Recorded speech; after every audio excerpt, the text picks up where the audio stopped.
예레미야 37장 말씀입니다.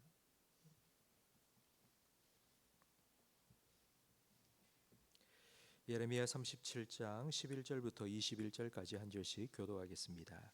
갈대아인의 군대가 바로의 군대를 두려워하여 예루살렘에서 떠나매 네아가 베냐민 땅에서 백성 가운데 군깃을 받으려고 예루살렘을 떠나 그리로 가려 하여 베냐민 문에 이른즉 하나냐의 손자요 셀레미야의 아들인 이리아라 이름하는 문지기의 우두머리가 선지자 예레미야를 붙잡아 이르되 내가 갈대아인에게 항복하려 하는도다.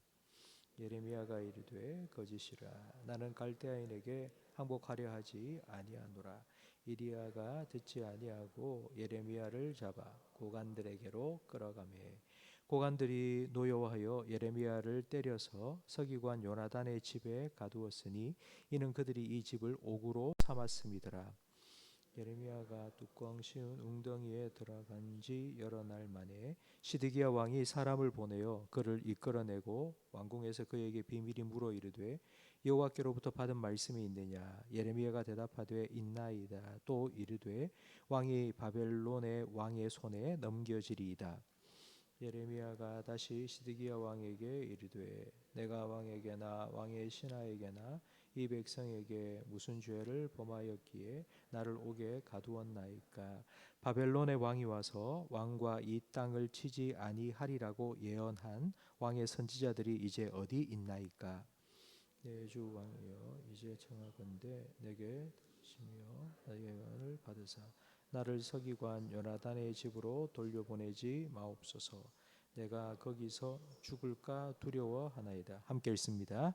이에 시드기야 왕이 명령하여 예레미야를 감옥들에 두고 떡을 만드는 자의 거리에서 매일 떡 한 개씩 그에게 주게 하며 성중에 떡이 떨어질 때까지 이르니라.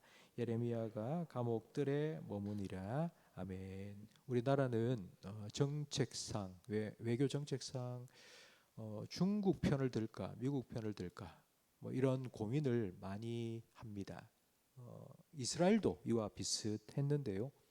지금 애굽은 오랫동안 그 지역의 패권을 잡고 있던 나라였고 이제 신흥 강국이 들었었는데 바로 바벨론입니다.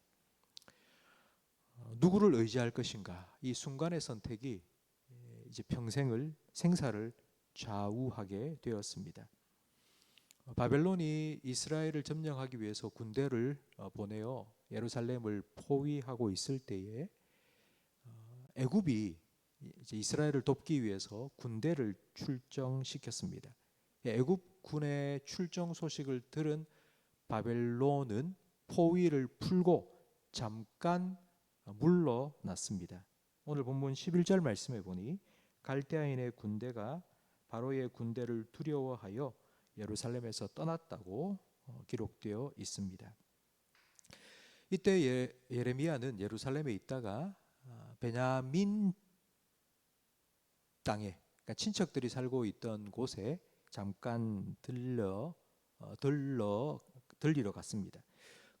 그곳에 갈 때에 베냐민의 수문장인 이리야라는 사람이 그 예레미야를 체포했는데 그 이유는 예레미야가 바벨론에게 항복하러 간다는 이유 때문입니다. 이 바벨론에게 항복하러 간다 이 말은 지금 바벨론 군대가 포위를 풀고 떠났지만 그 바벨론 군대에게 지금 예루살렘 상황을 알려주고 내통하기 위해서 바로 이 예레미야가 간첩 혐의로 그렇게 붙잡힌 것입니다.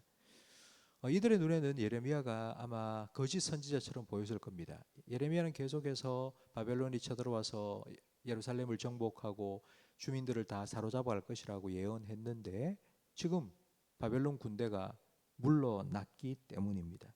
그래서 이 이리야는 예레미야를 사로잡아서 고관들에게 보냈고 그 고관들은 이 예레미야를 서기관 요나단의 집에 있는 감옥에 가두었습니다. 이 소식을 들은 시드기야 왕은 밤에 몰래 사람을 보내어서 예레미야를 끄집어내 자기 왕궁으로 데리고 왔습니다. 웬관이 시드기야는 왕이지만 백성들이 원해서 세운 왕이 아니라 바벨론이 왕으로 세운 꼭두각시였기 때문입니다. 바벨론이 침공하지 않으면 좋겠지만 바벨론이 물러가면 자기의 왕위도 위험합니다. 자기는 바벨론에 의해서 세워진 왕이기 때문입니다. 그래서 자기가 앞으로 어떻게 될 건지 궁금했습니다. 예레미야를 불러서 이제 어떻게 될 거냐고 물었던 것입니다. 예레미야의 대답은 늘 똑같았습니다. 바벨론 왕이 침략할 것이고 그리고 예루살렘을 멸망당할 것이다. 하나님의 계획, 하나님의 뜻은 변함이 없이 늘 한결 같았기 때문입니다. 그러자 이 시드기야 왕은 예레미야에게 이렇게 부탁합니다. 예레미야는 시드기야 왕에게 이렇게 부탁을 합니다. 왕이여, 나를 요나단의 집에 있는 감옥으로 돌려보내지 마십시오. 거기서 내가 너무 죽을 만큼 고생했습니다. 거기 가면 내가 죽을 거니까 제발 나를 그곳에 보내지 마십시오. 그러자 시드기야 왕은 예레미야를 왕궁 뜰에 있는 감옥에 가두고 그리고 예루살렘에서 떡이 떨어질 때까지 매일 떡 하나씩을 그에게 주라고 명령했습니다. 시드기야 왕이 왜 이런 명령을 내렸겠습니까? 왜 예레미야의 부탁을 들어서 다시 돌려보내지 않고 왕궁 뜰에 있는 감옥에 가두고 먹을 것을 매일 공급해 주었습니까? 그 이유는 예레미야를 위한 것이 아닙니다.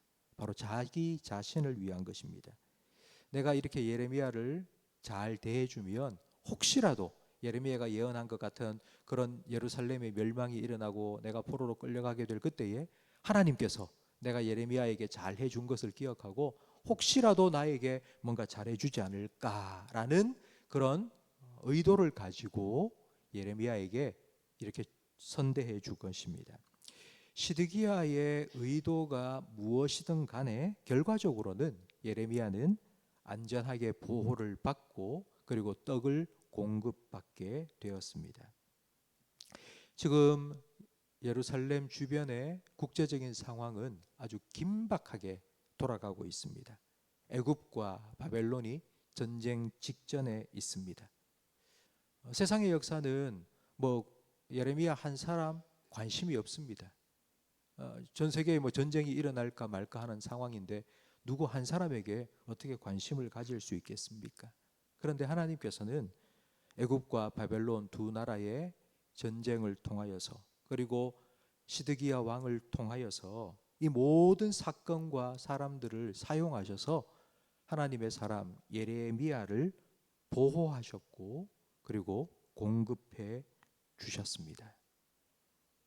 하나님을 사랑하는 자, 곧 그의 뜻대로 부르심을 입은 여러분과 저도 마찬가지입니다. 우리 상황에 일어나고 있는 여러 가지 일들, 수많은 일들이 일어나고 있습니다. 수많은 사건들이 일어나고 있고 수많은 사람들이 또 우리 주변에서 살아가고 있습니다. 그런데 이런 상황 속에서 우리 믿는 사람들, 하나님의 뜻대로 부르심을 받은 우리에게는 불필요한 환난도 없고 그리고 불필요한 만남도 없습니다. 우리는 때로는 이런 생각을 가질 수 있습니다. 왜 저런 사람을 만나서 내가 이런 고생을 하고 있는 거지? 왜 이런 일들이 자꾸 내 주변에 일어나고 있는 거지?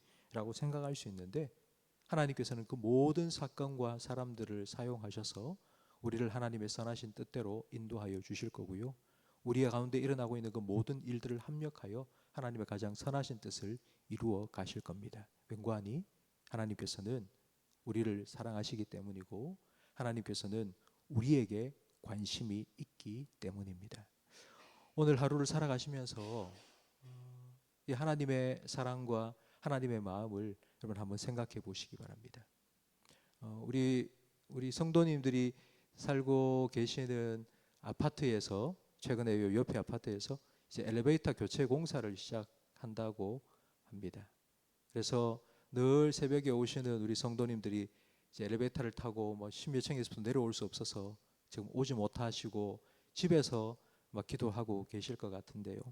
하나님께서는 우리가 어디에 있든지 우리가 어느 상황에 있든지 늘 우리에게 관심을 가지시고 우리의 간구에 귀를 기울이시고 우리와 함께해 주실 겁니다. 오늘 하루도 그 하나님과 함께 한 걸음 한 걸음 하나님의 인도하심과 공급하심과 보호하심 안에 거하시는 우리 모든 성도님이 되시기를 주님의 이름으로 축복합니다. 기도하겠습니다. 하나님 아버지, 급박한 국제 상황이 돌아가고 있는 상황 속에서도 하나님의 사람 예레미야를 지켜주시고 보호해 주시고 공급하여 주신 것처럼 주님 앞에 나아와 기도하며 하루를 시작하는 우리 모든 성도들의 삶도 하나님께서 보호하여 주시고 일용할 양식과 은혜로 공급하여 주시옵소서. 내가 너를 지명하여 불렀나니 너는 내 것이라.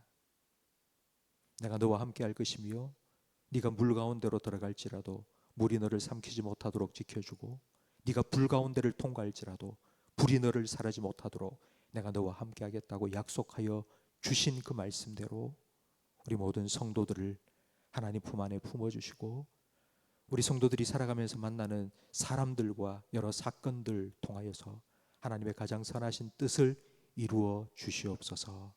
그렇게 일하실 하나님, 그렇게 함께 하실 하나님을 온전히 신뢰하고 바라보며 믿음으로 살아가는 우리 모든 성도들의 삶이 되게 해 주시옵소서.